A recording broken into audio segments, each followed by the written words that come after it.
actualmente los defectos de la fosa posterior. Básicamente, los defectos de la fosa posterior se clasifican ahora viendo si existen alteraciones o no de las estructuras asociadas a lesiones quísticas de la fosa posterior. Hay una nueva clasificación que es esta, se las voy a mostrar, que no es difícil. Sí, dime. Se ha hablado durante toda esta conferencia de espacio subaracnoideo. Sí.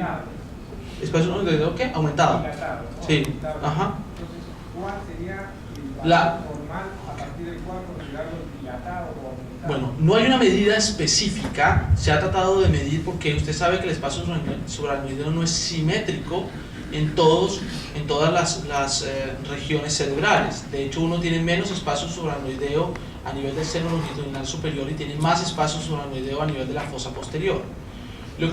Para usted clasificar el espacio subaracnoideo, debe hacerlo en dos cortes. En un corte sagital, no medio, sino parasagital, y en un espacio coronal, en donde usted va a ver simétricamente el espacio subaracnoideo en toda la extensión de la corteza cerebral. Usted no ve las disminuciones a nivel frontal, ¿sí? Y a nivel en el seno longitudinal superior. Eso le sirve a usted para clasificarlo junto con los otros hallazgos, con aumento del espacio subaracnoideo. Pero sí hay un parámetro claro en la disminución del espacio subaracnoideo. ¿Cuándo hay disminución del espacio subaracnoideo? Cuando existe contacto de la corteza cerebral con la calota en alguna de las partes. Usted puede hablar de disminución del espacio subaracnoideo, que es lo que pasa en la espina bífida abierta. ¿Ok? Eso es un parámetro objetivo.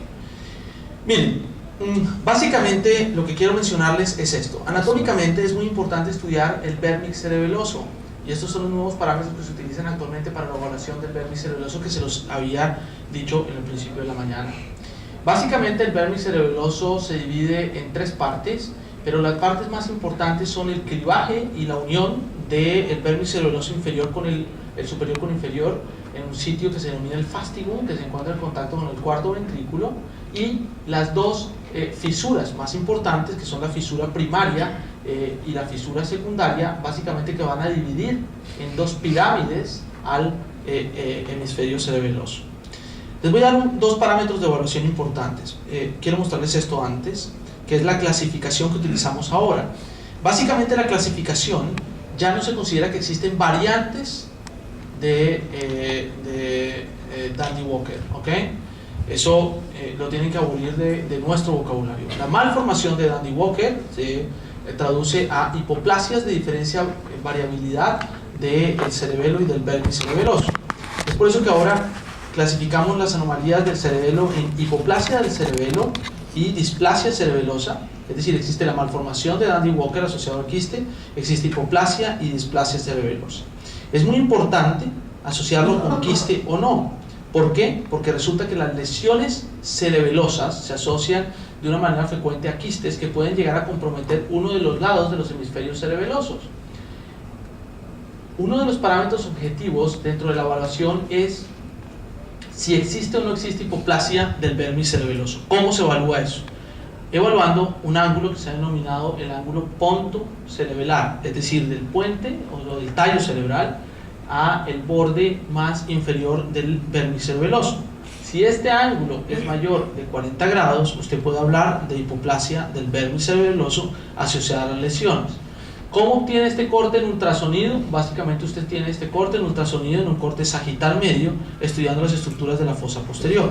Traza una línea sobre el tallo cerebral y sobre la superficie posterior, el fastigum del vérnix cerebeloso. Si ese ángulo está aumentado o con las características que les dije, usted puede hablar de hipoplasia del vérnix cerebeloso.